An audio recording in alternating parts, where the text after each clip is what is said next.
오늘 은혜 나눌 하나님 말씀 창세기 12장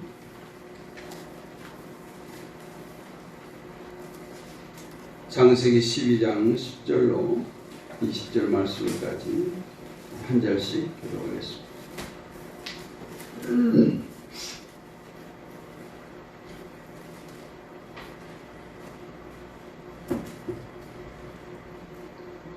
제가 먼저 읽습니다. 그 땅에 기근이 들었으므로 아브라함이 애굽에 거류하려고 그리로 내려갔으니 이는 그 땅에 기근이 심하였음이라.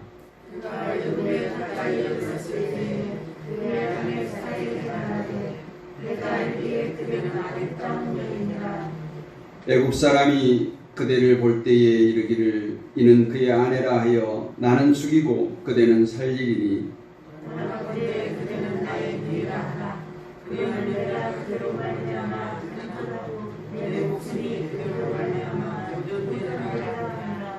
아브라함이 애굽에 이르렀을 때에 애굽 사람들이 그 여인이 심히 아름다움을 보았고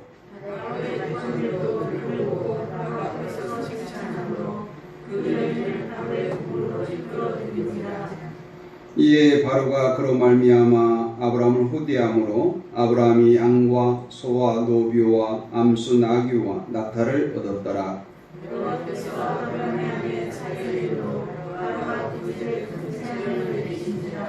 바로가 아브라함을 불러서 이르되 내가 어찌하여 나에게 이렇게 행하였느냐? 내가 어찌하여 그를 내 아내라고 내게 말하지 아니하였느냐?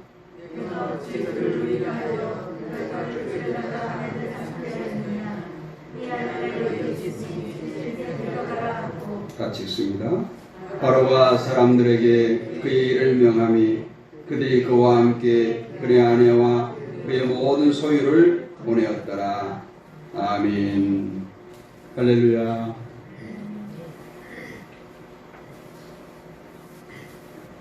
우리는 흔히 고난이 유익이란 말을 많이 씁니다.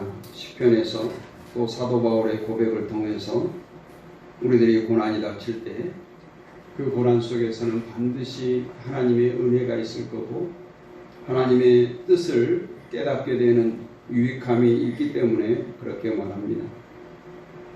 그런데 오늘 아브라함의 삶의 여정을 보면서 순종의 길에서도 환난을 당하는 이런 아브라함의 모습을 봅니다. 아브라함을 우리가 생각해 보면 순종의 대명사처럼 이렇게 순종의 사람으로 인식하고 있습니다. 그런데 성경을 자세히 살펴보면 이 아브라함도 처음부터 하나님의 말씀을 따라서 순종을 잘한 사람이 아니었음을 발견하게 됩니다. 하나님의 명령을 따라서 고향, 본토를 떠나긴 했지만 아비와 또 친척, 조카들과 함께 그 여정에 올랐습니다. 그리고 하란 땅에서 무려 5년이라고 하는 허송세월을 보내면서 거기서 아버지 데라가 죽고 이제 진정한 본토 친척 아비집을 떠나는 여정이 시작된 것을 볼 수 있습니다.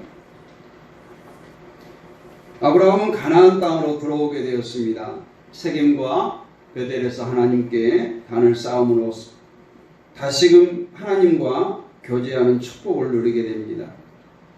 이때 12장 7절에 보면 여호와께서 아브라함에게 나타나 가라사대 이 땅을 내 자손에게 주리라 하는 축복의 말씀이 나옵니다.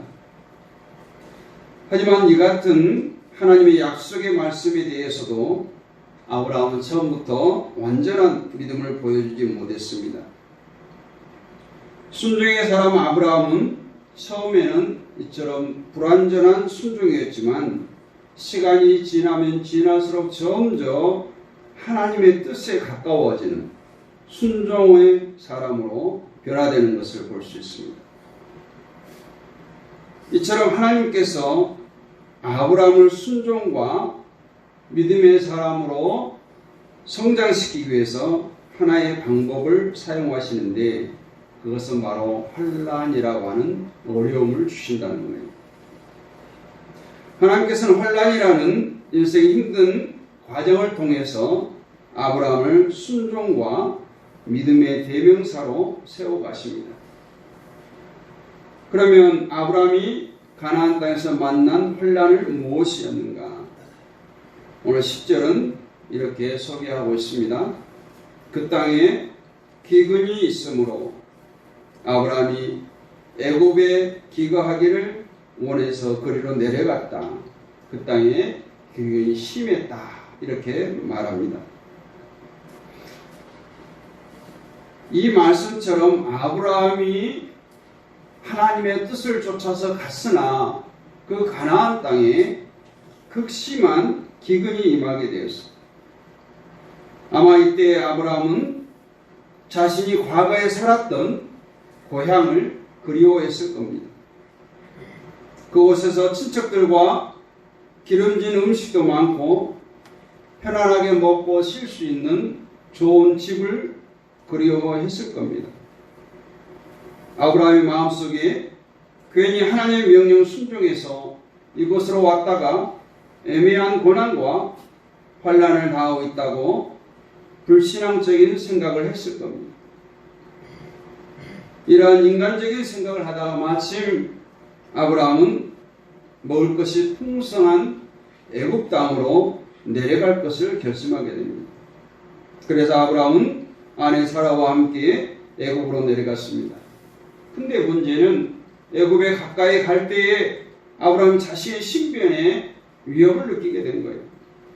그래서 오늘 11절을 보면 그가 애굽에 가까이 이를 때에 그 아내 사레들어 말하되 내가 알기에 그대는 아름다운 여인이라 애굽 사람이 그대를 볼 때에 이르기를 이는 그의 아내라 하고 나를 죽이고 그대를 살리리니 이런 말씀이 나옵니다.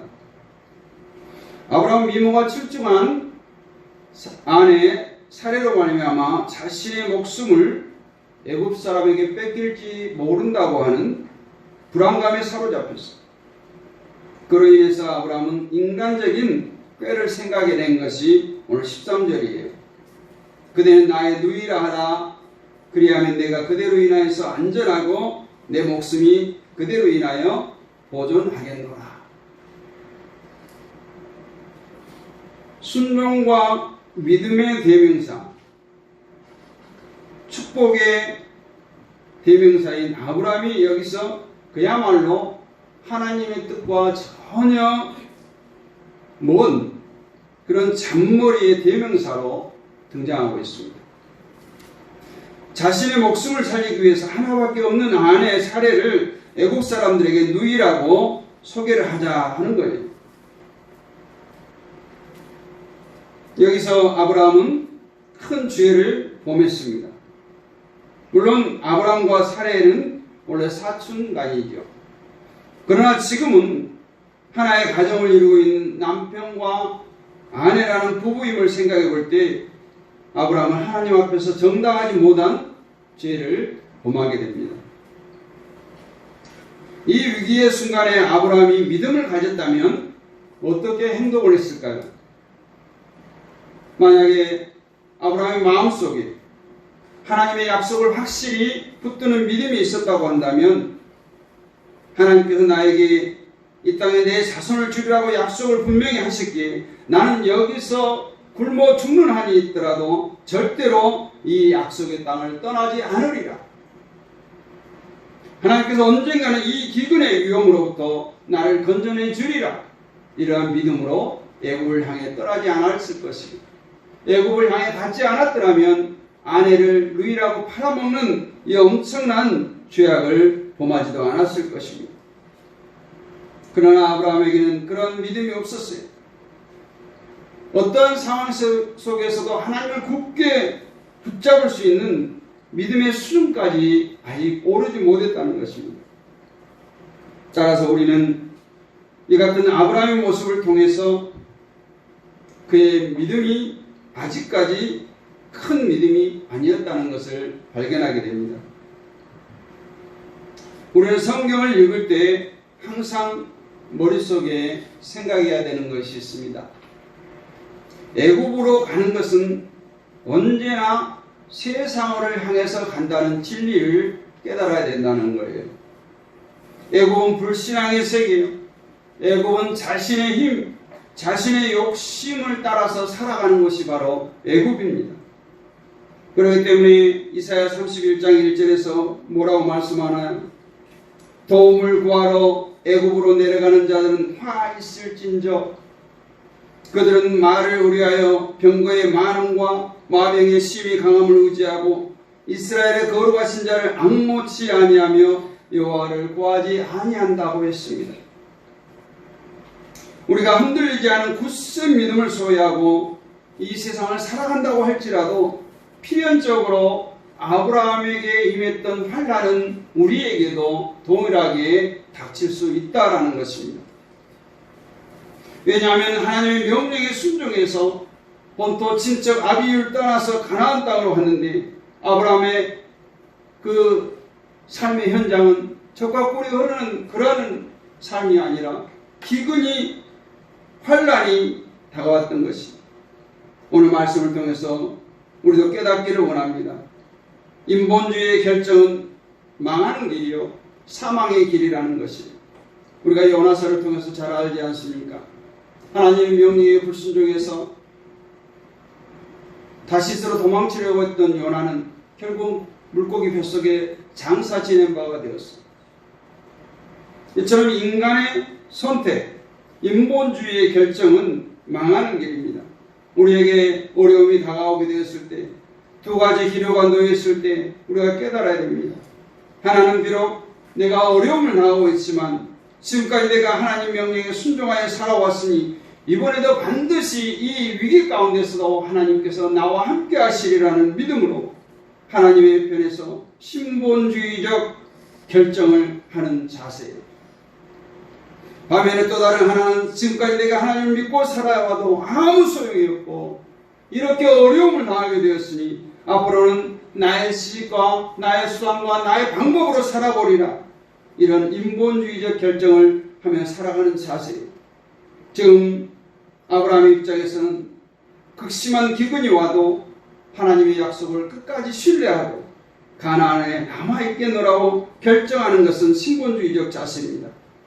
그러나 먹을 양식을 구하기 위해서 애굽으로 내려가겠노라고 하는 이 결정은 인본주의적 자세입니다. 여기서 우리가 꼭 깨달아야 할 교훈이 있습니다. 그것은 바로 인본주의적 결정은 성공 같으나 실패라는 거예요. 요나가 처음에 다시스로 가는 배를 탈 때는 성공하는 것처럼 보였어요. 마침 배가 기다려 주었고 자신에게 배삭스를 지불할 수 있는 성과가 충분히 있었고 정말 처음 출항할 때는 아무런 풍랑도 없어서 성공 같았으나 그는 실패의 삶을 살았습니다. 오늘 16절을 보면 이에 바로가 그를 인하여 아브라함을 후대함으로 아브라함이 양과 소와 노비와 암수 나귀와 약대를 얻었더라. 지금 나이가 65세나 된 사례를 보고서 애굽의 사람들이 그 미모를 칭찬하기 시작합니다. 그리고 그 소문이 이제 왕궁까지 바로의 귀에 들어갔어요. 바로가 명령을 내려서 사례를 왕궁으로 취하여 드렸습니다. 그 대가로 사례의 사촌으로 알았던 아브라함에게 많은 재물을 대가로 주는 거예요.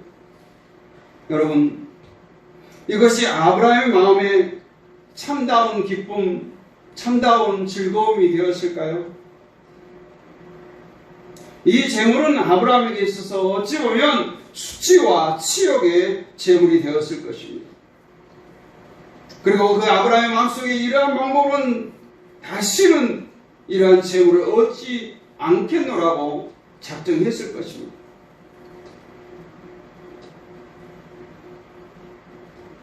창세기 14장을 보면 소돔에 살고 있는 롯이 네 왕에 의해서 잡혀가고 이런 소식이 아브라함에게 들려질 때 조카를 위해서 자신의 집에서 기르던 군인들을 데리고 와서 그 왕들을 물리치고 조카 롯을 구하는 장면이 나옵니다. 거기에다가 많은 재물, 많은 전리품을 얻게 되었습니다. 이때 소돔 왕이 아브라함에게 이렇게 부탁합니다. 창세기 14장 21절에서 소돔 왕이 아브라함에게 이르되 사람은 내게 보내고 물품은 네가 취하라. 다시 말하면 아브라함이 원하기만 하면 엄청난 재물이 그의 손에 들어오게 되었습니다. 하지만 아브라함은 애굽에서 겪었던 그 살해로 인해서 얻었던 불의한 재물을 기억하면서 어떻게 말합니까? 창세기 14장 22절로 23절에 보면 아브라함이 소돔 왕에게 이르되 천지의 주지시오 지극히 높으신 하나님 여호와께 네가 손을 들어 맹세하노니 내 말이 아브라함의 치북해 하였다 할까 하여 내게 속한 것은 물론 한 실이나 순들매라도 내가 취하지 아니하노라. 이렇게 말하고 있습니다. 오늘 이 자리에 참석한 우리 모든 성도님들도 앞으로 이런 어떠한 불의한 재물, 어떤 공짜라고 해서 좋아하지 마시길 바랍니다. 내가 땀 흘려서 얻은 것은 정당한 대가가, 정당한 나의 수고로 얻은 물질이 아니라고 한다면 과감히 거절할 수 있기를 바랍니다. 우리 하나님은 뿌린 대로 거두게 하시는 하나님이십니다. 아브라함을 향한 하나님의 비상한 개입이 일어나죠.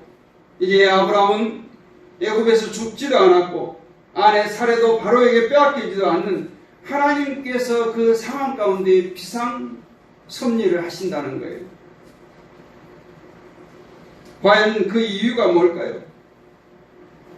그것은 바로 아브라함을 구원하시기 위한 하나님의 놀라운 개입이 있습니다. 오늘 17절은 이렇게 말합니다. 여호와께서 아브라함의 아내 사레의 영고로 바로와 그 집에 큰 재앙을 내리신지라. 근데 저는 이 성경을 읽으면서 의아한 것이 있어요. 그 재앙 앞에 어떻게 바로가 아브라함이 거짓말을 한 것, 사레가 아브라함의 아내였다는 것을 깨닫게 되냐. 이것이 바로 하나님의 비상섭리입니다. 초자연적인 역사에 깜짝 놀란 바로는 그 즉시 아브라함을 불러서 사레를 다시 집으로 데려가라고 부탁을 합니다. 이 같은 사실에 대해서 오늘 18절 19절 바로가 아브라함을 불러서 이르되 내가 어찌하여 나를 이렇게 대접하였느냐? 내가 어찌하여 그를 내 아내라고 내게 고하지 아니하였느냐? 내가 어찌 그를 누이라 하여 나로 그를 취하여 아내를 삼게 하였느냐? 내 아내가 여기 있으니 이제 데려가라. 이것이 하나님의 비상한 섭리입니다. 아브라함과 그의 가정을 구원하시기 위한 하나님의 특별한 섭리예요. 하나님께서 행하시는 비상 섭리는 우리 인간편에서 원한다고 이루어지는 것이 아니에요.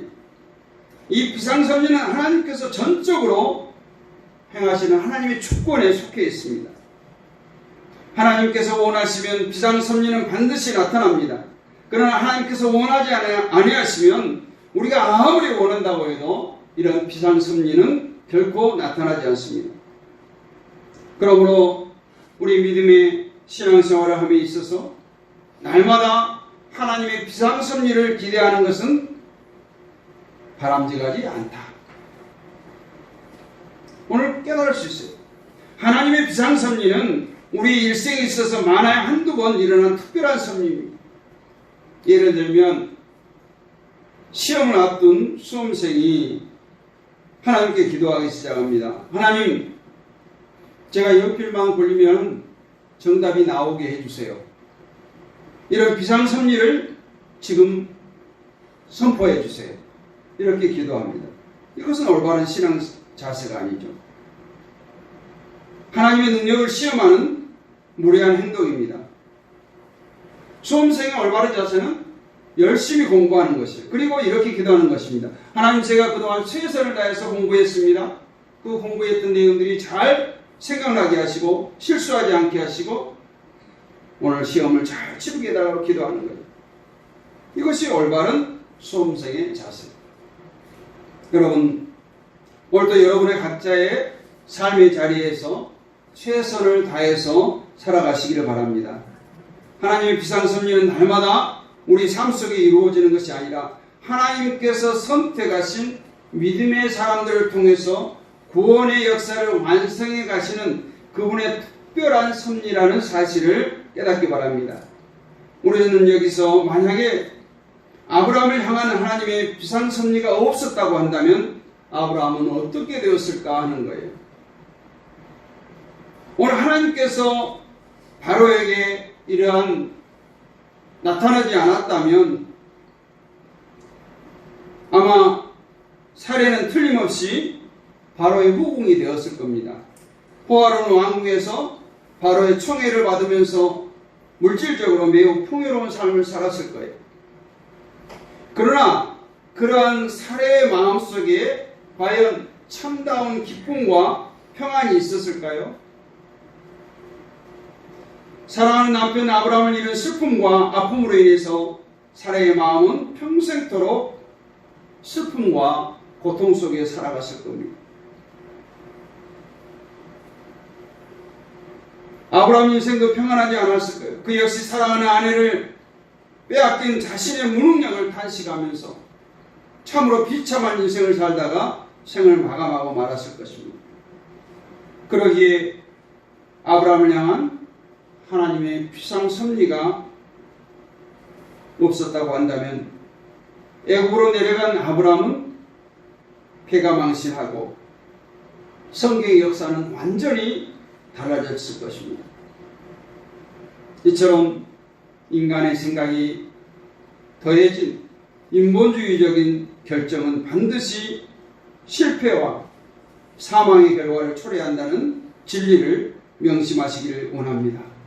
어려운 위기의 순간에 더욱더 하나님을 신뢰하는 신본주의적인 결정을 하는 여러분이 되시기를 원합니다.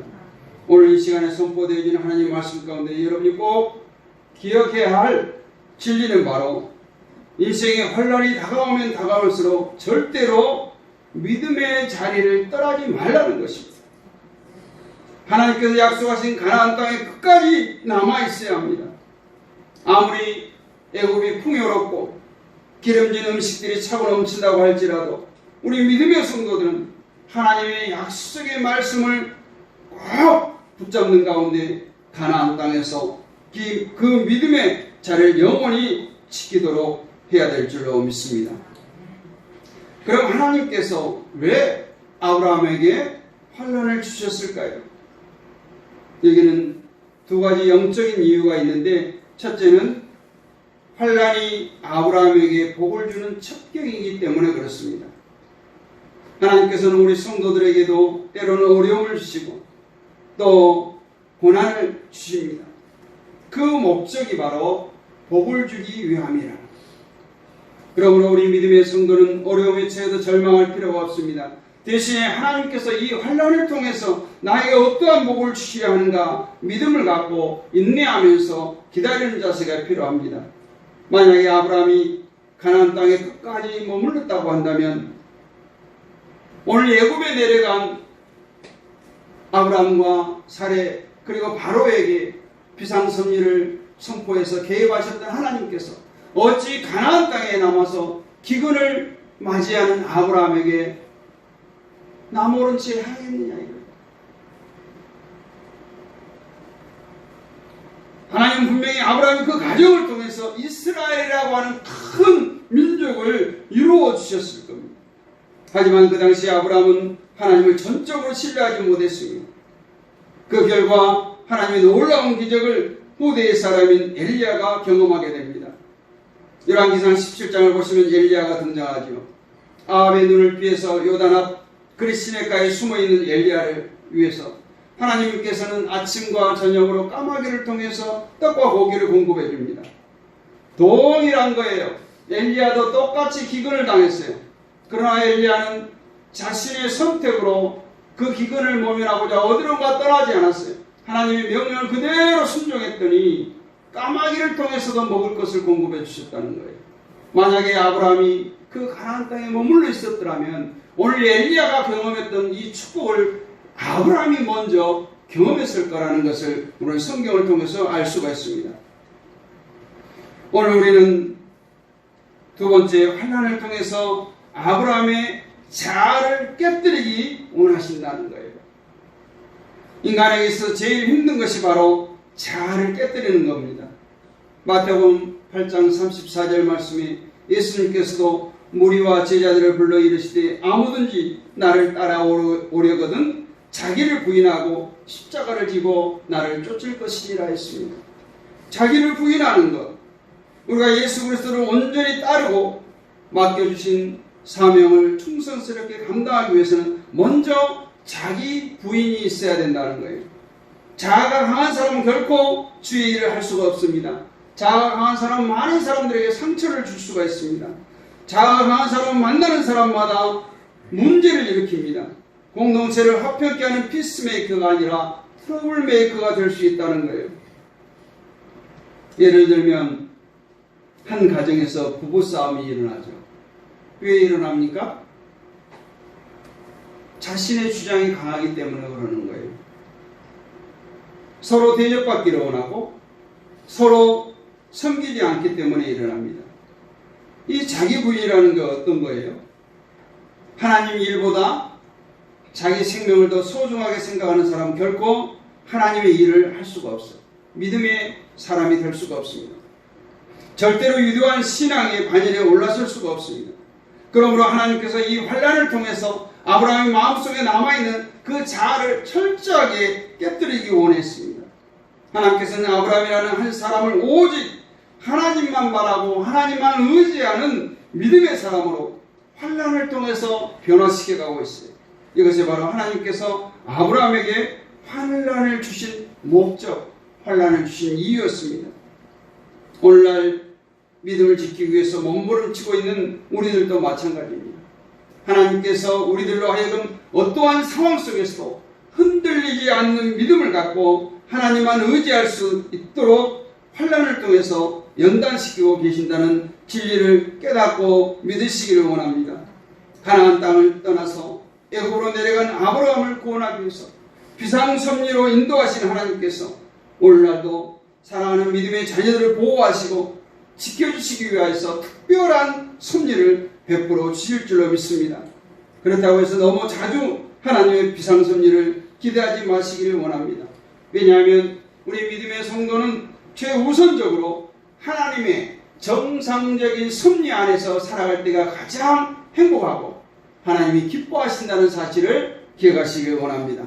우리 인생길 가운데 어려움이 생기면 생길수록 하나님을 더욱더 의지하는 여러분 되시기를 원합니다. 문제가 발생하면 발생할수록 하나님을 보다 더 신뢰하시기를 바랍니다. 그렇지 않고 인간적인 지식과 힘과 수단과 방법을 또 어떤 사람을 의지하는 이 인본주의 결정은 반드시 그 결과가 사망의 길이라는 것을 우리는 깨달아야 합니다.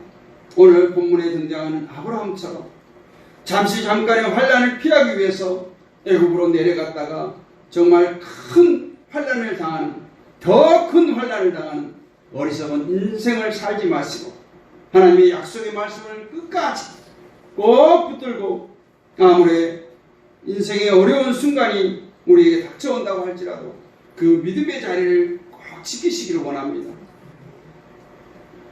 신본주의적 결정을 내리시기를 원합니다.